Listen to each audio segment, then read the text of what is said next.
எனக்கு ஒன்றும் புரியலைங்க. இது 1 வருஷம் 2 வருஷம் பிசினஸ் இல்ல. எங்க அப்பா காலத்துல இருந்து நாங்க உங்ககிட்ட தானே ஆர்டர் கொடுத்து வாங்கிக்கிட்டு இருக்கோம். இப்போ திடீர்னு யாரோ ஒருத்தருக்கு கொடுத்தாச்சுன்னு சொன்னா எப்படிங்க? ஐயா, நீங்க சொல்ற மாதிரி யாரோ ஒருத்தருக்கு கொடுக்கல, உங்க கூட பிறந்த தம்பிக்கு தானே கொடுத்துருக்கோம். அது சரிங்க. ஆனா அவன் எங்க கடைக்கு தராம அவன் கடைக்குல வாங்கிட்டு போயிருக்கான். அவன் ஆரம்பிச்சிருக்கிற புது கடைக்குல ஸ்டாக் வாங்கிட்டு போயிருக்கான். ஆமா, புதுசா தொழில் தொடங்கி இருக்காரு. அவசரமா சப்ளை தேவைப்படுதுன்னு சொன்னாரு. அதனாலதான் அவரு எங்க கிட்ட கேட்டு வாங்கிட்டு போயிருக்காரு. அது எப்படிங்க, புதுசா வர்றவங்களுக்கு நாம உதவலன்னா எப்படி? அதுக்காக காலங்காலமா பண்ணிக்கிட்டு இருக்கிற கஸ்டமர்ஸ் விட்டுட்டு நீங்க இப்படி திடீர்னு சப்ளை நிறுத்திட்டா நாங்க எங்க போறது? ஐயா, நாங்க நிறுத்துறோம்னு சொல்லல. 100 புடவை கொடுக்குற இடத்துல 40 புடவை தரோம். எங்களுக்கும் வயிறு இருக்கு, வீடு இருக்கு, வாசல் இருக்கு. நீங்க லட்சம் கோடின்னு பாக்குறவங்க, நாங்க வெறும் 1000 2000க்கு கஷ்டப்படுறவங்க. காத்துள்ள போது தூத்திக்கோன்னு சொல்லுவாங்க. உங்க தம்பி கொடுக்குற காசு அப்படியே டபுள் ஆகுதுங்க. அது மட்டும் இல்லாம ஒவ்வொரு தடவையும் நீங்க ஆர்டர் தரேன்னு சொல்லியிருக்கீங்க. எங்க இடத்துல இருந்து கொஞ்சம் யோசிச்சு பாருங்களேன். உங்களுக்கு தரக்கூடாது, சப்ளை பண்ணக்கூடாதுன்ற எண்ணம் எங்களுக்கு இல்லை. உங்களை மீறி பண்ணணுன்ற எண்ணமும் எங்களுக்கு கிடையாது. வருஷ கணக்கில் சப்ளை பண்ணிக்கிட்டு இருக்கோம். இன்னும் அதே காசு தான் எங்களுக்கு கொடுத்துட்டு இருக்கீங்க. நீங்க எங்ககிட்ட சப்ளை வாங்குறீங்க. காஞ்சிபுரத்தில் ஏகப்பட்ட டீலர் இருக்காங்க. எங்களை விட கம்மியா தந்தா அப்ப நீங்க லாபம் பார்க்க மாட்டீங்களா? நாங்க எங்க ஸ்டாக்கா அவர் கொடுக்குறோம். அதோட புது பிரான்ச்சுக்கு நாங்க சில பொறுப்புகள் எடுத்து பண்ண போறோம். அதனால நீங்க எதுவும் நினைச்சுக்க வேண்டாம். இந்த மாச கடைசிக்குள்ள எல்லா ரெகுலர் கஸ்டமர்கிட்டையும் கணக்கை முடிச்சு கொடுத்துலான்னு இருக்கோம். நீங்களா இப்படி பேசுறத பார்த்தா எனக்கு ரொம்ப அதிர்ச்சியா இருக்குங்க. உங்களை மாதிரி ஆளுங்களை நம்பித்தானே நாங்க பெரிய பெரிய ஆர்டர்லாம் கொடுத்துருக்கோம். நீங்க இப்படி கடைசி நேரத்துல கைவிடுறத பார்த்தா நம்பிக்கை துரோகம் பண்ற மாதிரி இருக்குங்க. ஐயா, நீங்க ஏன் ஐயா பெரிய வார்த்தையெல்லாம் பேசுறீங்க? அவர் யாரு? உங்க உடன்பிறப்பு. என்ன, நான் உங்க குடும்பத்தை எத்தனை வருஷமா பாக்குறேன். உங்க தம்பி வளர்ச்சியில நீங்க தானே சந்தோஷப்படணும். நியாயமா நீங்களே உங்க ஆர்டரை எங்க கிட்ட கேட்டு வாங்கி கொடுக்கணும். நீங்க இப்படியெல்லாம் கேள்வி மேல கேள்வி கேட்டா எங்களுக்கே சங்கடமா இருக்கியா? எல்லாரும் என்னென்னமோ சொல்றாங்க. ஆனா என்ன பொறுத்த வரைக்கும் காசு பணத்தை விட ஆளுங்க தாங்க ரொம்ப முக்கியம். உங்களுக்கு தர வேண்டிய ஆர்டரை 2 மாசம் பொறுத்து கூட நீங்க வாங்கிக்கலாம். ஆனா தம்பி அடுத்த வாரம் அனுப்பணும்னு சொல்லுதே. அப்படி இருக்கும்போது நீங்க பெரிய மனுஷன், கொஞ்சம் அனுசரிச்சு போக கூடாதா? நன்றிங்க, ரொம்ப நன்றி. நான் கூப்பிட்ட உடனே எல்லாரும் மதிச்சுங்க வந்தீங்கல்ல, அதுக்கு ரொம்ப நன்றி. எப்படி வேணும்னாலும் வாழலான் இருக்கிற வாழ்க்கை முறையில நாங்க வாழல. இப்படித்தான் ஒரு கோடு போட்டு அதுல வாழ்க்கையை வாழ்ந்துட்டு இருக்கோம். நீங்க 1000 காரணம் சொன்னாலும் அது மனசு கண்டிப்பா ஏத்துக்காது. அதுக்காக நான் உங்ககிட்ட சண்டை போட்டு பிரச்சனை பண்ணவும் முடியாது. ஏன்னா இது உங்க சுய விருப்ப வெறுப்பு உட்பட்டது. ஏதோ பார்த்து செய்யுங்க. இது வரைக்கும் நீங்க எல்லாரும் எனக்கு கொடுத்த ஒத்துழைப்புக்கு ரொம்ப நன்றி.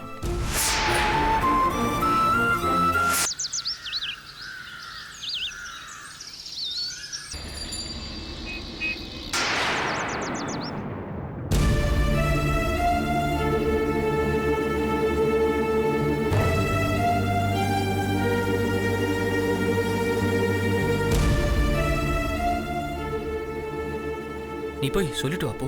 ஐயோ, நான் எப்படிங்க போறது? ஏய், போய் சொல்லு போ. ஐயோ வேணாங்க. வெளியில போறதுன்னா சொல்ல போறோம், போய் சொல்லு போ. ஐயோ, அதை நீங்களே சொல்லிடுங்களேன், நான் தான் உளறிட போறேன். என்ன வளர்மதி, ப்ளீஸ்ங்க. அம்மா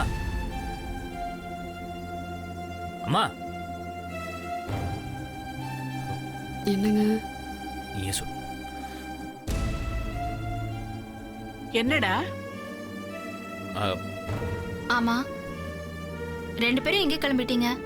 அது வந்து அப்படியே வெளியில போயிட்டு வரலான்னு. என்ன புது பொண்டாட்டியோட வெளியில கிளம்புறதுக்கு இவ்வளவு தயக்கமா சொல்றீங்க? நல்ல சந்தோஷமா சிரிச்சுக்கிட்டே சொல்லலாமே.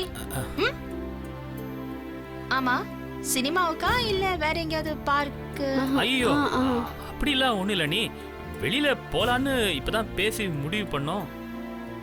சினிமாவா எங்கன்னு இன்னும் முடிவு பண்ணல. இல்ல எங்க போறோம்? ஆமா எங்க மாமா வாங்க. உங்களுக்கு ஒரு விஷயம் தெரியுமாங்க? என்ன? நம்ம தம்பியும் வளர்மதியும் சேர்ந்துக்கிட்டு சினிமாவுக்கு போறாங்க. ஓ, ஆ. எந்த தியேட்டருக்கு?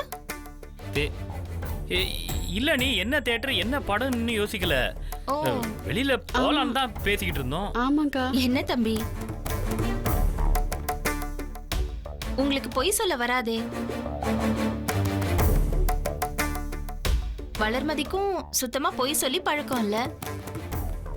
அக்கா இதுல நீங்க 2 பேரும் சேர்ந்துக்கிட்டு ஒரு பொய் சொல்றதுக்கு முயற்சி பண்ணா அது நடக்குமா?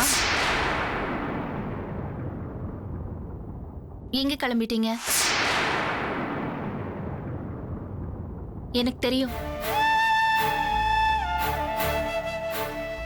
உங்க வாயில இருந்து வரணும் தான் சும்மா இருந்தேன்.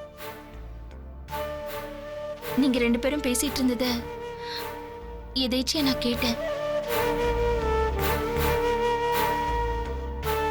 கூப்பிட்டு பேசணும்னு தான் நினைச்சேன். ஆனா புருஷன் பொண்டாட்டி தனிமையில பேசுற ஒரு விஷயத்த எப்படி பொதுவா கேட்கறதுன்னு தான் கேட்காம விட்டுட்டேன். என்ன மீனாட்சி, என்ன விஷயம்? ஏதாவது பிரச்சனையா? ஐயோ அம்மா, அந்த மாதிரிலாம் ஒண்ணும் கிடையாதும்மா. சொல்லுமா. வளர்மதி குழந்தை பெத்துக்க வேண்டான்னு தள்ளி போடுறதா முடிவு பண்ணிருக்காங்க.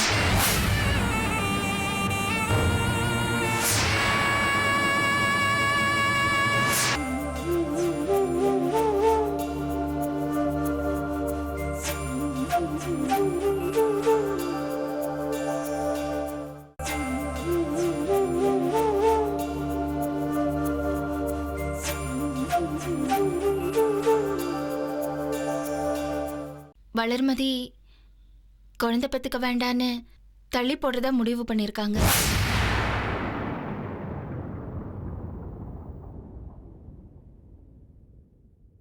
அதுக்கு நம்ம தம்பி சண்முகமும் ஆதரவு தெரிவிச்சு டாக்டர் கிட்ட கூட்டிட்டு போறதுக்கு முடிவு பண்ணிருக்காங்க.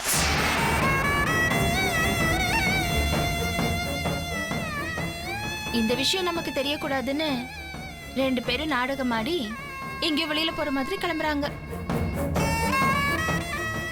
என்ன வளர்மதி, என்ன சொல்ற நீ? ஏன் இந்த மாதிரி எல்லாம் முடிவெடுக்கணும்? ஏதாவது பிரச்சனையா? ஐயோ அம்மா சொல்லுமா. அப்படிலாம் ஒண்ணும் இல்லம்மா. அம்மா, அவளுக்கு வேற எதுவும் பிரச்சனை கிடையாது. அந்த மாதிரி யோசிச்சிருந்தாதான் நானே தடுமாறி போயிருப்பேனே.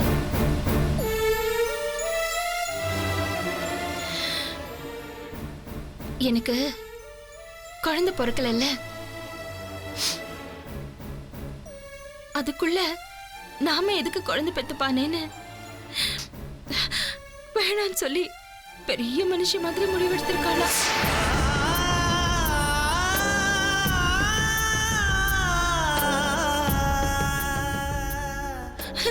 கேட்கும் போது எனக்கு ரொம்ப கஷ்டமாயிடுச்சுமா.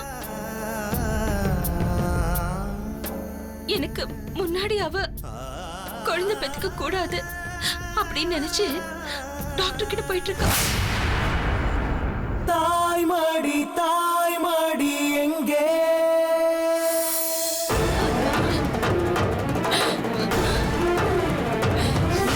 தாமரை சாயணும் அங்கே.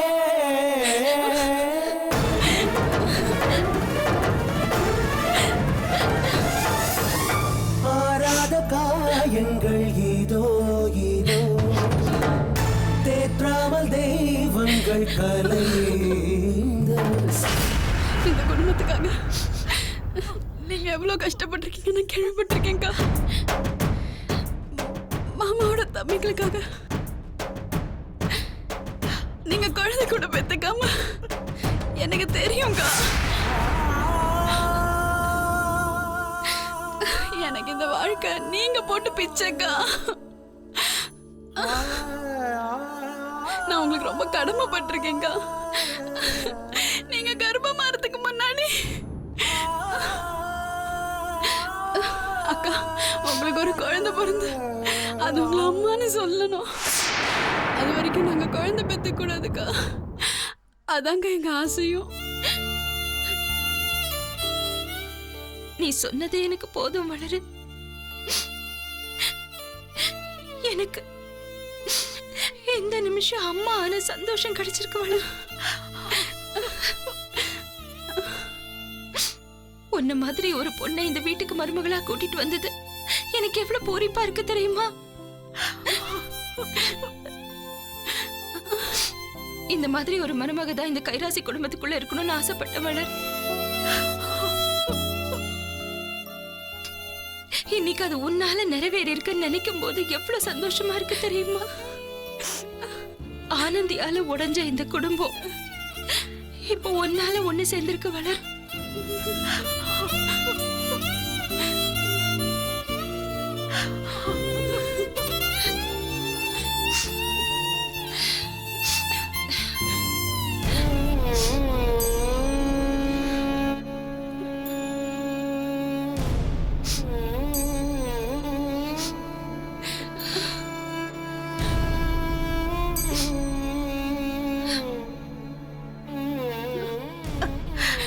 இந்த பொண்ணு கடவுள் ஏண்டா நமக்கு முன்னாடியே கண்ணுல காட்டல? இவ்வளவு நீ முன்னாடியே கல்யாணம் பண்ணி இருந்தா உன் வாழ்க்கையே வேற மாதிரி ஆயிருக்கும்டா.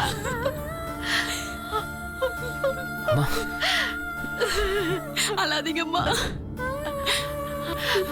வளர்மதி, இந்த பூமியில தாய் ஆகிறதா ஒரு பொண்ணுக்கு சிறப்புன்னு சொல்லுவாங்க. நீ அதுவே வேண்டான்னு முடிவு எடுத்தேன்னா அதுக்கு நீ தயாரா இருக்கேன்னா அப்போ நீ இந்த குடும்பத்து மேல எவ்வளவு அதிகம் பிரியம் வச்சிருக்கேன்னு எனக்கு புரியுதும்மா.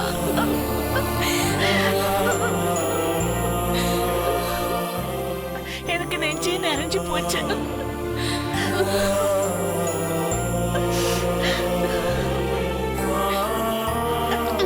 அழாது.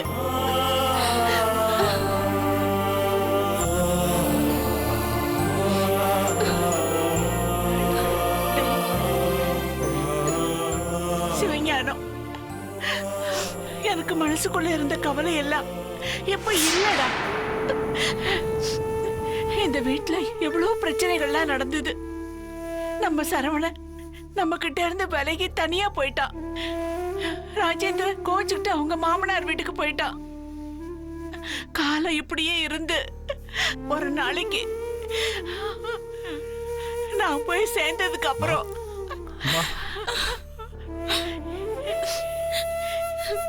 என் மீனாட்சிக்கு ஒரு துணை இல்லாம போயிடுமே நினைச்சேன்.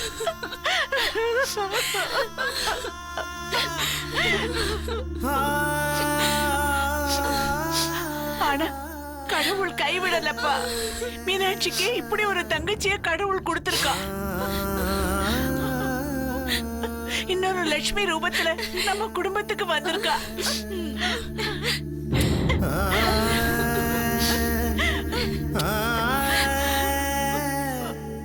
இது பரவலர், இங்க பாரு. என் மேலையும் இந்த குடும்பத்து மேலையும் நீ பாசம் வச்சிருக்கிறது உண்மையா இருந்தா முதல்ல நீ உன் முடிவை மாத்திக்கணும். இது எவ்வளவு சீக்கிரம் முடியுமோ அவ்வளவு சீக்கிரம் நீ எங்களுக்கு ஒரு குழந்தையை பெத்து கொடுக்கணும்.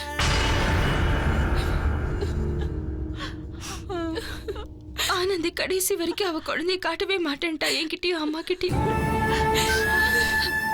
வைஜெயந்தி கூட அவ குழந்தைய பெத்ததுக்கு அப்புறம் எப்படி நடந்துப்பான்னு எனக்கு தெரியாது வளர். ராஜேந்திரன் இந்த வீட்டுக்கு வருவாரான்னு கூட எனக்கு தெரியல. ஆனா உனக்கு ஒரு குழந்தை பிறந்துச்சுன்னா அத நானும் அம்மாவும் உரிமையோட கொஞ்சலாம்ல. என்னை யாருமே இனிமே மலடின்னு சொல்ல மாட்டாங்கல்ல. இனிமே என்னை யாருமே குழந்தைய தூக்கி கொஞ்ச கூடாதுன்னு சொல்ல மாட்டாங்கல்ல. அந்த குழந்தைக்கும் எனக்கும் எந்த சம்பந்தமும் இல்லைன்னு மிரட்ட மாட்டாங்கல்ல. அக்கா,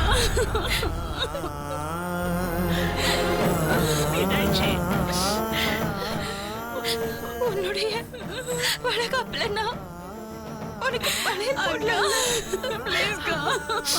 உன் குழந்தைக்கு ஆசையான பொருள் வாங்கி கொடுக்கலாம். அக்கா ப்ளீஸ்க்கா இப்பெல்லாம் பேசாதீங்கக்கா. அது என் குழந்தை இல்லைக்கா, உங்க குழந்தை. வைக்கிறது மட்டும்தான் என் கடமை. அதை எப்படி வளர்க்க போறீங்கன்றது எல்லாமே உங்க பொறுப்புக்கா. அந்த குழந்தைய பத்தி எடுக்கிற எல்லா முடிவுமே உங்களுதுதான்க்கா. அக்கா நீங்க மட்டும் நீங்க கல்யாணம் பண்ணி கொடுக்கலன்னா நான் இவ்வளோ செத்து சுண்ணாம இருப்பேங்க.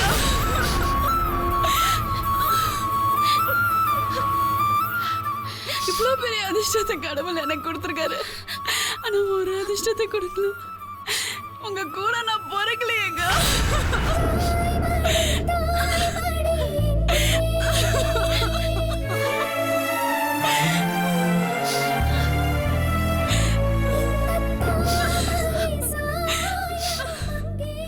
இங்க பாரு, கூட பிறக்கலன்னா என்ன, கடைசி வரைக்கும் என் கூடவே இருக்க போறல்ல. அது போதும் வளரு.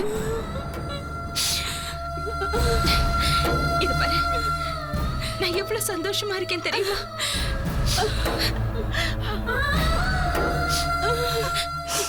எனக்கு சொல்ல முடியல, அவ்வளவு சந்தோஷமா இருக்கு. ஏன்னா எனக்கு ரொம்ப பெரிய குறையா இருந்துச்சு. ஆனந்திய நான் தான் இந்த வீட்டுக்கு மருமகளா கூட்டிட்டு வந்தேன். அவளை கூட்டிட்டு வந்து இந்த குடும்பம் உடையறதுக்கு காரணமா நான் இருந்துட்டேனோன்னு என் மனசு உறுத்திட்டே இருந்தது ஒவ்வொரு நாளும். ஆனா நீ வந்து எல்லாத்தையுமே சரி பண்ணிட்டு வளரு. எனக்கு இது ஒண்ணு போதும். இனிமே உனக்கு குழந்தை வரப்போற நாளுக்காக தான் நான் ஒவ்வொரு நாளும் காத்துக்கிட்டு இருக்க போறேன்.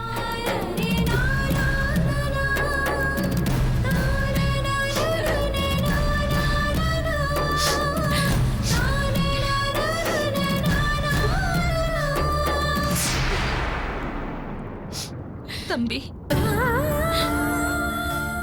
நான் சீக்கிரமா உங்க குழந்தைய என் கையில எடுத்து அது எங்களை பெரியம்மா பெரியப்பான்னு கூப்பிடணும்.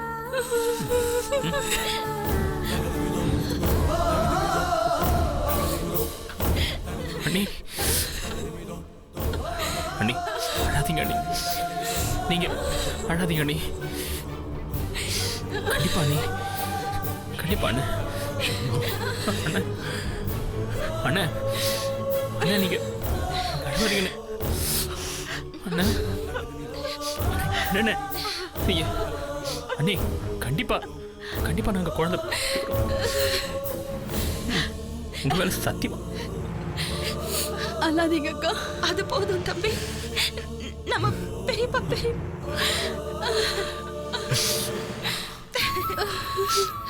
இது போதும். அழாத. இது போதும் தம்பி. அம்மா சொல்லுமா. நாம ரெண்டு பேரும் கொஞ்சலாமா அந்த குழந்தைய? சரிம்மா.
என்னன்னு திடீர்னு என்ன எதுக்கு வர சொன்ன? ஏதாவது பிரச்சனையா? இல்ல உமா, இது சரவணம் பத்தின விஷயம்தான். உனக்கு தெரியாதது இல்ல. போன தடவை அவன் வீட்டுக்கு வந்து சண்முகத்துக்கிட்ட வியாபார விஷயமா சண்டை போட்டுட்டு போனான். இப்போ அந்த பிரச்சனை ரொம்ப பூதாகரமாயிட்டு இருக்கு. என்னன்னு திரும்பவும் சரவண அண்ணன் வந்து ஏதாவது பிரச்சனை பண்ணாங்களா? நான் அன்னைக்கு வீட்டுக்கு போய் என்ன ஏதுன்னு கேட்க போகும்போது சண்டையில ஆனந்தி அண்ணிய அடிக்க போயிட்டாங்க. உமா, இப்ப சரவணன் வீட்டுல பேசினதை மனசுல வச்சுக்கிட்டு தான் வளகாப்பு விடால நடந்துக்கிட்டான். இந்த வாட்டி அதுக்கும் மேல ஒரு படி போய் நம்ம வியாபாரத்துல தலையிட்டு குழப்பம் பண்ணணும்னு ஏதேதோ பண்ணிட்டு இருக்கான். எனக்கும் என்ன பண்றதுன்னே புரியல. நமக்குள்ள இருக்கிற விஷயங்கள் நமக்குள்ள இருந்துட்டா பரவாயில்ல, ஆனா வெளியில போகும்போது ஒவ்வொருத்தர் கேட்கிற கேள்விகளாம் முடியலமா. என்னன்னு யாராவது ஏதாவது உங்ககிட்ட கேட்டாங்களா? யாராவது வந்து கேட்கணுமா என்ன? அதான் ஊரே வேடிக்கை பார்த்ததேமா வளகாப்பு. அதை விட நமக்கு வேற என்ன தலைகுனியம் வேணும் சொல்லு? வெளியில போனா யாராவது ஒருத்தர் ஏதாவது கேட்டுக்கிட்டு தான் இருக்காங்க. என்னங்க, உங்க தம்பி தனியா கடை வச்சிருக்கானமேன்னு ஒருத்தன் கேட்கிறான். 4 தம்பிகளும் 4 கடை வைப்பாங்களான்னு இன்னொருத்தன் கேட்கிறான். சொத்தை பிரிச்சு எல்லாருக்கும் தனித்தனியா கொடுத்துருங்கன்னு அறிவுரை சொல்றான். நான் என்ன பண்றதுன்னு எனக்கு புரியல. இல்லன்னு நீங்க சங்கடப்படுறது எனக்கு நல்லாவே புரியுது. நாம வேணா சரவணன் கிட்ட போய் பேசி பாப்போமா? அதுக்குதாம்மா நான் உன்னை வர சொன்னேன். இந்த முறை விஷயம் ரொம்ப விபரீதமா போயிடுச்சு. நமக்கு ஸ்டாக் கொடுக்குற எல்லா நெசவாளர்களையும் சரவணன் நேர்ல போய் பார்த்து அவங்க மனசை மாத்தி ஏஎஸ் சில்க்ஸ் கடைக்கு ஸ்டாக் கொடுங்கன்னு சொல்லியிருக்கான். கிட்டத்தட்ட 10 மாசம் நம்ம கடைக்கு கொடுக்க ரெடியா வச்சிருந்த எல்லா ஆர்டரையும் ஒட்டு மொத்தமா கேட்டிருக்கான். இது எப்படி நியாயமாக சொல்லு? எனக்கு ஆர்டர் வேணும்னு கேட்டிருந்தா கூட பரவாயில்ல, நிறைய பணம் தரேன்னு சொல்லியிருக்கான்.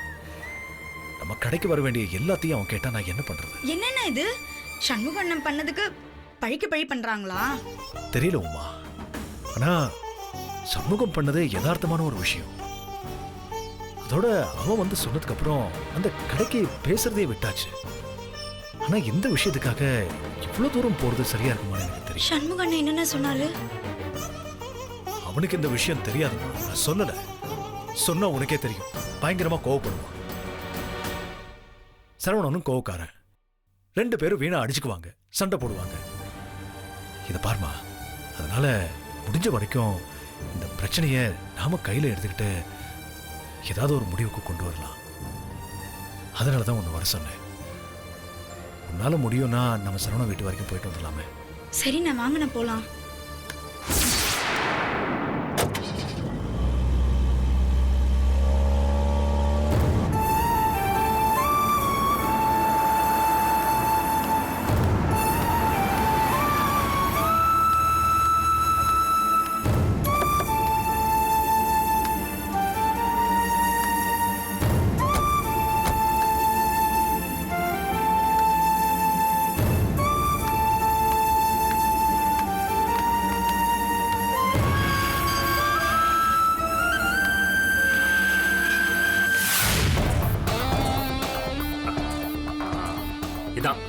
இதான் நம்ம அமெரிக்காக்கு அனுப்ப போற புது டிசைன்ஸ். நல்லா இருக்கா? ரொம்ப நல்லா இருக்குங்க. ஏமா அப்புறம் இங்க பாரு. ஏமா, மாப்பிள்ளை தான் கஷ்டப்பட்டு வேலை பார்த்துட்டு இருக்காருல்ல, டீ ஏதாச்சும் போட்டு கொண்டு வாமா. ஐயோ சாரிங்க, கொண்டு வரேன். பரவாயில்லம்மா.